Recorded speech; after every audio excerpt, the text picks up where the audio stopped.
घर में कॉलम का साइज क्या रखना चाहिए?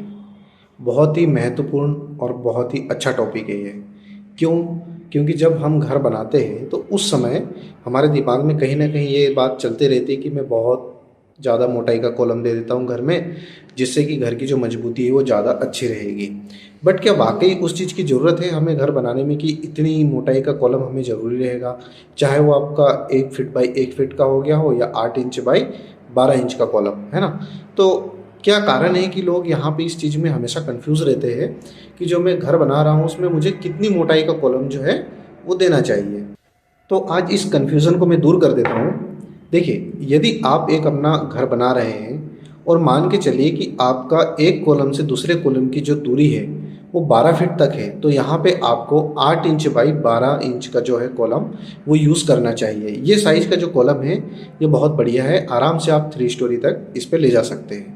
बट यदि ये दूरी बढ़ के 12 फीट से ज़्यादा हो जाती है, मान के चलते कि 15 फीट हो गई आपकी, 2 कॉलम के बीच की दूरी, है ना? इस कॉलम से लेके इस कॉलम के बीच की जो दूरी है, यदि ये 15 फीट हो चुकी है, तो यहाँ पे आपको मिनिमम साइज़ जो है कॉलम का, वो 8 इंच बाई 16 इंच का लेना चाहिए। मतलब कि 8 इंच मोटाई और जो उसकी चौड़ाई है, वो आपकी 16 इंच रहेगी। ये एक कॉलम का साइज़ बहुत अच्छा है और ये बहुत ही अच्छी स्ट्रेंथ देता है। ये कॉलम अच्छे से लोड को जो है ट्रांसफ़र करता है फुटिंग पे, और ये जो कॉलम है इस पे आप आराम से 4 स्टोरी तक घर को ले जा सकते हैं। यदि आपके घर में यदि एक कॉलम से दूसरे कॉलम के बीच की दूरी यदि 20 फीट या उससे अधिक होती है, तो यहाँ पे आपको 2 फीट बाई 2 फीट का कॉलम लेना होगा, या फिर किसी स्ट्रक्चर इंजीनियर से आपके घर के जो स्ट्रक्चर है उसे आपको डिज़ाइन करवाना होगा। पर क्या जितना महत्व हम कॉलम को दे रहे हैं, क्या बीम को हम उतना महत्व नहीं देंगे? बिल्कुल देना होगा आपको।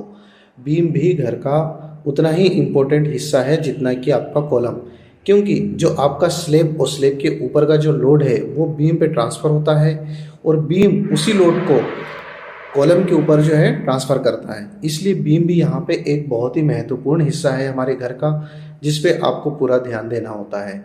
इसके साइज के ऊपर भी और इसमें जो स्टील यूज़ होगा उसके ऊपर भी आपको बहुत ही महत्वपूर्ण तरीके से ध्यान देना होगा, क्योंकि ये भी एक मजबूती से बहुत ही अच्छा होना चाहिए बीम। क्योंकि यदि बीम कमज़ोर है तो कहीं न कहीं आपकी जो छत है वो आने वाले समय में झुक जाएगी, या कहीं न कहीं आपको बेंडिंग मूवमेंट देखने को मिलेगा।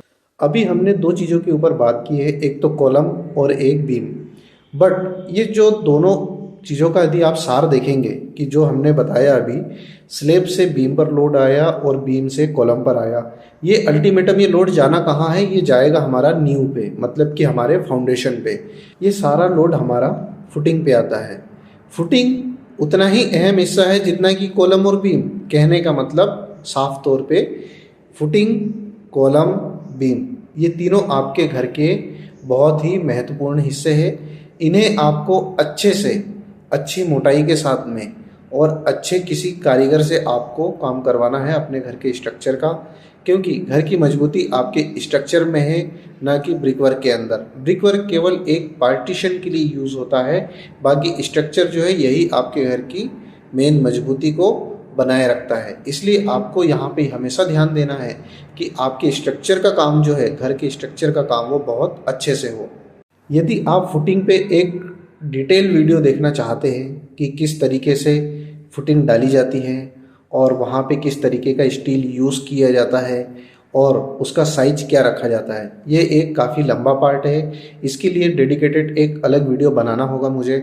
इसलिए यदि आप देखना चाहते हैं तो मुझे कमेंट करके ज़रूर बताइए, तो मैं उसके ऊपर एक वीडियो ज़रूर लेके आऊँगा।